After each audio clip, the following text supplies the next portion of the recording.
Very much.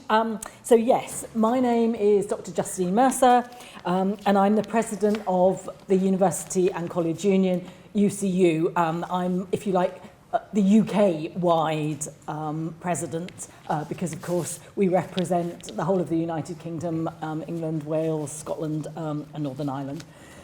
Unfortunately, our General Secretary, Dr. Jo Grady, couldn't be here today, but she does send her sincerest apologies for missing today's event.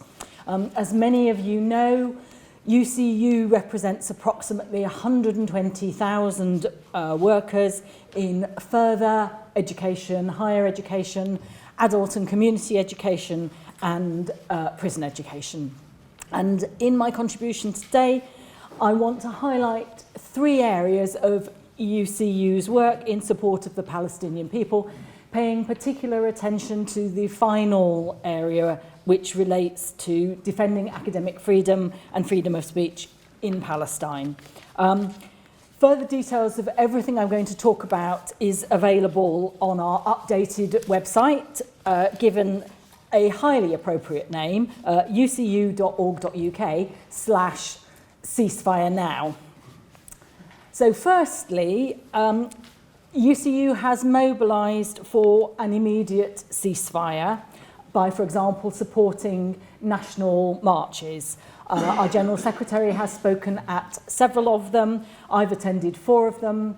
As far as I know, the UCU banner and the beanies have been represented at every one of them. I particularly recognise Sean Vannell and Sean Wallace for being there, and I think also Peter Evans for carrying the flag for many hours, it would appear.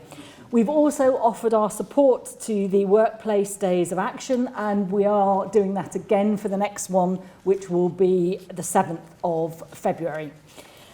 Secondly, because we are an education union, we've been working closely with Palestinian educators and their advocates.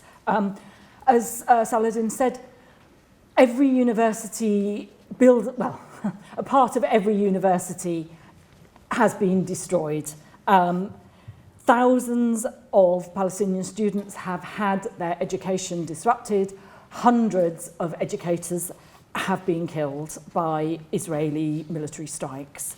And it seems a small act, not nearly enough, but we have done a few things to raise awareness of the devastation. So we have been working with Friends of Birzeit University, FOBZU, and having representatives come and speak at events. We've publicised new initiatives like Scholars for Palestine UK, and currently we are looking at what the UK higher education sector did when Russia invaded Ukraine, to see whether there is anything there that could be similarly done for academics and students trapped in Palestine. I think it's not offensive to say that the UK government was very quick to act in respect of Ukraine, and we would very much like to see a similar, if not greater speed with respect to Palestinian academics and students. Now, as I say, all of these details can be found on our website, but I want to speak now specifically about defending academic freedom and freedom of speech on Palestine. So UCU has a strong policy in support of academic freedom going back many years, and we believe that academic freedom is best safeguarded when we have 2 things, and I'm quoting here from our statement on academic freedom. The first is that we have open, democratic and collegial forms of institutional governance, including access to proper whistleblowing procedures. I don't know if your university is similar to Warwick, where I'm based, but we have had a reduction in the representation of elected academics on academic boards and Senate, and that has been to the detriment of institutions for sure. The second element that we think is absolutely vital to academic freedom, and again relates to something that Michael said, proper employment conditions. Security of employment in the profession constitutes one of the major procedural safeguards of academic freedom and guards against arbitrary decisions by management and funders. Michael mentioned what he called shocking academic withdrawal. I think it's basically casualisation is a huge issue in higher education, which I'm speaking about specifically today, and that contributes, I'm not saying it excuses in any way, but it contributes to that academic withdrawal that we are seeing. So, in 2022, UCU submitted an allegation to the Joint International Labour Organisation and UNESCO's Committee of Experts regarding the UK government's non-compliance with the 1997 UNESCO recommendations on the status of higher education teaching personnel. And the Joint Committee, basically a UNESCO committee, found that the growth of casualised contracts was indeed undermining academic freedom, and they called on the UK government to, and I quote, enhance policy measures that safeguard tenure, remember that, or its functional equivalent. Undoubtedly, the attack on academic freedom that we are going to speak about today is set within a wider context that includes the removal, the elimination of tenure, and has a long history of being under attack. So I want to return now to UCU's more recent work and say that we are trying to fight back at 3 levels. I don't profess to say that this is adequate, but I want to highlight the things that we are doing, and I am waiting eagerly to hear from Anne what we might do more at the end of this session. So at the UK level, we've been fighting back against political attacks on academics and the kind of interference that has already been highlighted, especially in Trish's contribution. So last year we launched a campaign called Exposed to uncover how far the UK government, I should say, was interfering in the higher education and further education sectors, and the extent to which they were surveilling organisations, workers and events.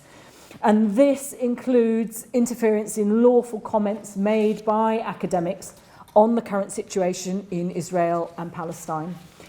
You'll be aware of the egregious attack by the Secretary of State for Science, Innovation and Technology, Michelle Donnellan, who attacked 2 academics on the UKRI EDI Expert Advisory Group.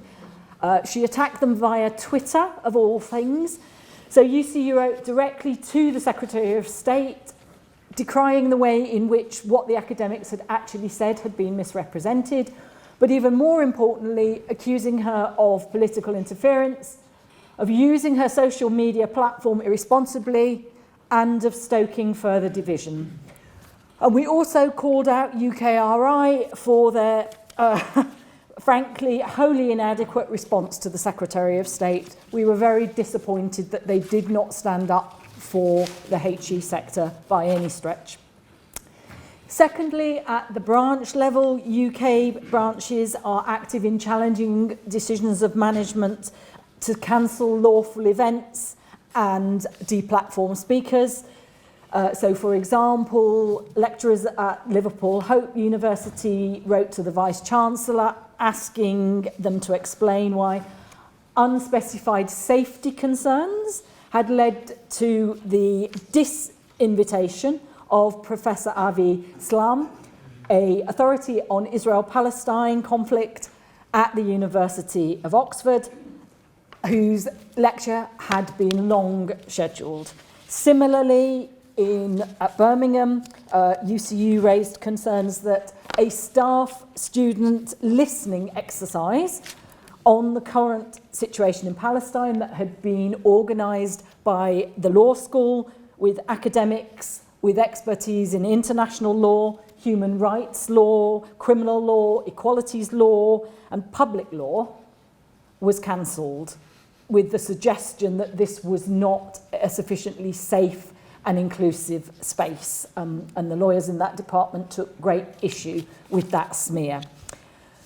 Thirdly, at the political and societal level, UCU, has been campaigning against the anti-boycott bill, which will limit the ability of public bodies, including universities, to make ethical choices.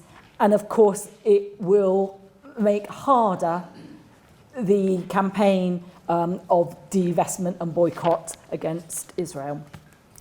I have 1 minute left, so I want to end by saying I support the aims of this campaign as expressed in the letter of invitation. These are to establish the legitimacy of discussions on Palestine, to defend in practice the right to engage in Palestinian advocacy, and to reassure colleagues who work in Middle East studies that their academic freedom will be defended. This is why, for the avoidance of doubt, I have spoken exclusively about UCU's work on Palestine.